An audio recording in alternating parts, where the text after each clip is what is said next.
Icelanders are very blunt, very honest, very reserved. Hey guys, welcome back to my channel, and if you are new to my channel, welcome, welcome, welcome. Iceland has been my home for the last 7 years. From my first picture to my recent one, now a family of 4. So today, I'll be sharing to you everything I learned from the good to the bad to the weird. Number 1, the beauty and magic of Iceland. Nature is unreal. The landscapes, they never get boring. Whatever you see on Google search, they don't give justice how it looks like in person. From glaciers to volcanoes, waterfalls,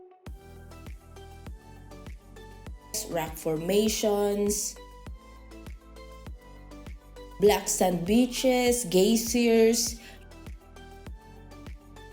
You feel like you're on a different planet. Northern lights are worth it. Seeing them in person is way better than any Instagram photo. Icelandic summers are a fever dream. Midnight sun makes time irrelevant, and that hiking at 2 a.m., it is just normal. Next one, hot springs are everywhere. I did not know that they were really warm. So the first time I tried, it felt like it was going to set me on fire. And it took me quite some time to adjust. Next one, that Iceland have good disability support. Iceland make it so that disabled people will feel belong and not feel isolated. Disabled people or children with learning disabilities are every child, disabled or not, belong in the same classroom. Though they also have their own special classes to focus more on their needs and their problems, but they are not limited to that special room. Disabled people here in Iceland can also get normal or professional jobs. I'm comparing this to my country, which is the Philippines, where when you are disabled, you have limited chances or opportunities to even work at all, which is really sad. There is also a company called NPA which caters to disabled people in helping them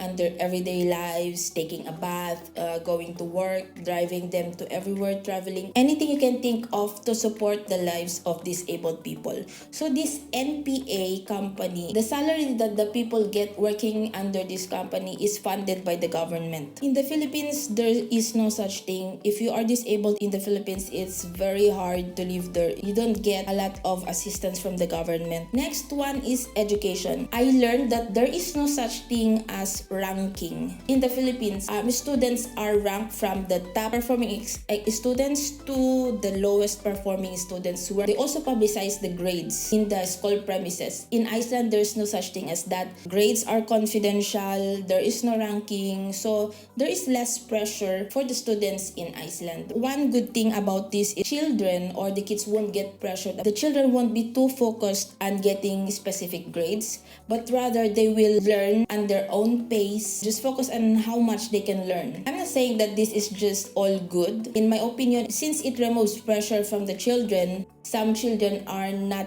taking education seriously, and there is a decrease in learning proficiency. Next one, as they say, it feels safe, but there is always a limitation. Is it really safe in Iceland? It is really safe, but the recent years, inflation has affected a lot of people and they are actually starting to steal cars. So what I learned is that to never let your guard down, even if they say that Iceland is the safest country in the world, because things like this happen. Next one I want to talk about is work culture in Iceland. Iceland is big on work-life balance. Normal working hours in Iceland is about 8 hours, and it is frowned upon when your boss starts calling you during your day off. It's actually easy to ask for vacation. For short vacations, you can just ask few days before.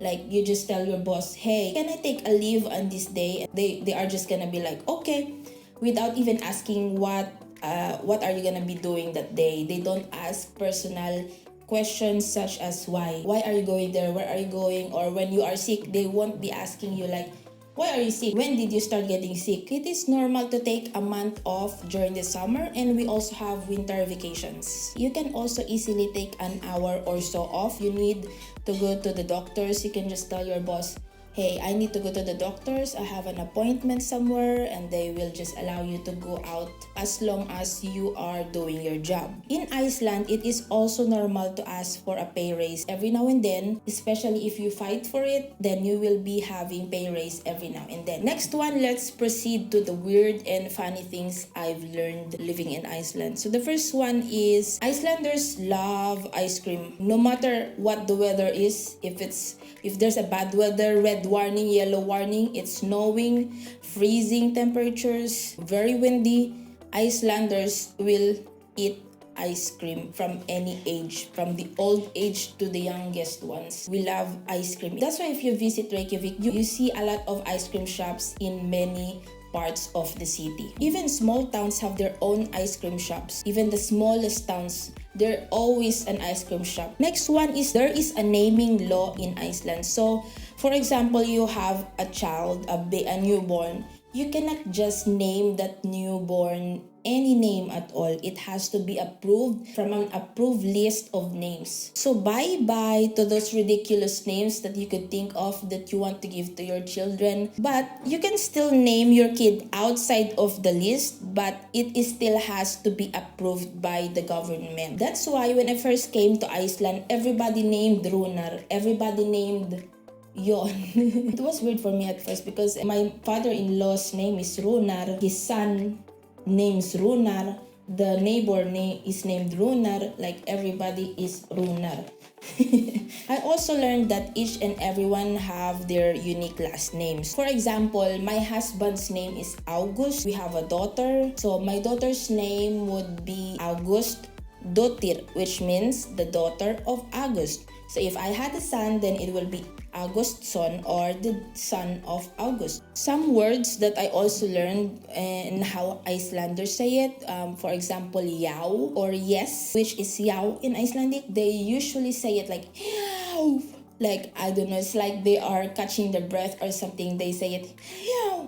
Or there's also this phrase, afkverio. If you read it on books, it's written as afkverio, which is why, but they say it akuro. I don't know why. I also learned that Icelanders love swimming pools. Like every town, every small town in Iceland have their own swimming pools. And I also learned that you have to be naked and share showers with other naked women.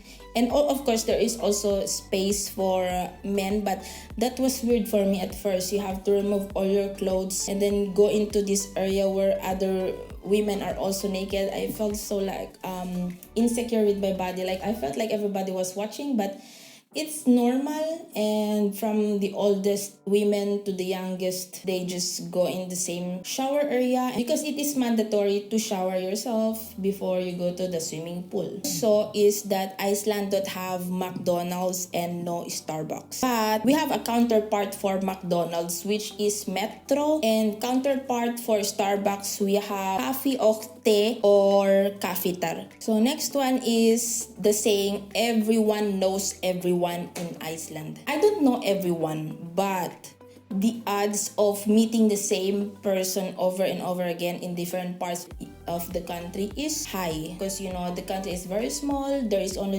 about 360,000 population, I think. Because if I was in the Philippines, if I meet a person now, I might not meet that person anymore because we are too populated there. Let me also talk about the dark side. Let me first talk about the winter. During the winter, we only have 4 to 5 hours daylight. December makes it feel like you're a vampire or something. Have you guys watched 30 Days of Night? It feels like that. Minus the bloody vampire attack. The wind in Iceland is not a joke. Like in the Philippines, we have typhoons every now and then, but in Iceland, the wind can flip over a car and it's very terrifying. If in Iceland, the rain is bad, the snow is bad, the wind is next level suffering. It can also make it feel much colder than it actually is. Next one I learned is that it is insanely expensive in Iceland. Like, eating out is a luxury. KFC is supposed to be cheap because it is fast food, but now one chicken bucket which has 10 legs inside now costs like 4,029 crowns or 30 US dollars, and a simple burger can cost around $20. Next one I learned also is that rent in Reykjavik, all I can say is good luck. There is not enough supply. The demand is so high, and in return, the landlords now are making prices so expensive. On top of the expensive price, they are asking for 2 months deposit, 3 months deposit. The rental market now in Iceland is a nightmare. A single room now is around 120,000 ISK. So that's like 900 US dollars for just one private bedroom, and you have to share your toilet and your kitchen and everything. Next one I learned, making friends in Iceland takes a lot of time. So what I observe with Icelanders is that they are friendly. They are friendly. They can be friendly if they want to, but they are also reserved. They don't like wasting time. They are quite blunt. They will just tell you direct answer to any questions without explaining themselves. It's like they will just say yes. Can you help me? No, without explaining to you like why they don't want to help you or why they want to help you. They don't feel the need to explain themselves or of why they feel this way or why they want to do this way. Icelanders are like that. Very blunt, very honest, very reserved. No ifs, no buts, no coconuts.